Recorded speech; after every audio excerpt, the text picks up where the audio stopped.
Le doing business, c'est la mesure de la réglementation des affaires.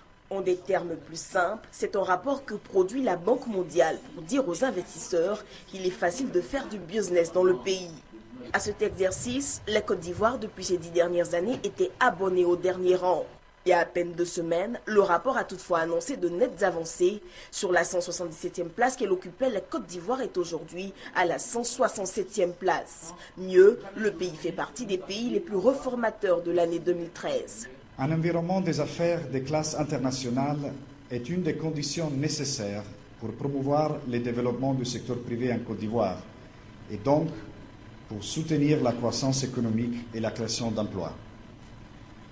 C'est pour cela que cette dynamique de réforme enregistrée cette année devra être poursuivie et amplifiée dans les années à venir.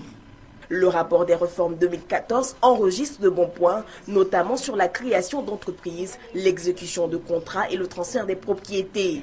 Des dispositions ont été arrêtées pour faciliter les actions des investisseurs dans le pays.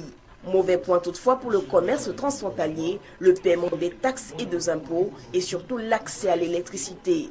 Sur tous ces points sombres, le directeur général du Centre pour la promotion de l'investissement a dit la ferme volonté de sa structure à travailler à redresser le tir. Un engagement qu'appuie le chef du gouvernement ivoirien. Le gouvernement tiendra tous ces engagements et prendra toutes les dispositions pratiques nécessaires à la création d'un climat général favorable aux affaires. Nous prenons bien note de l'agenda qui vient de nous être présenté par le directeur général du CPC. Autre problème de l'environnement des affaires dans le pays, celui de la corruption. Les journalistes n'ont pas manqué de le souligner. Daniel Kablan-Duncan a assuré que le problème était bien connu, que des dispositions pratiques seraient prises, notamment avec la création d'une haute autorité de lutte contre la corruption. Elle devrait permettre d'assurer la sérénité des investisseurs dans le pays.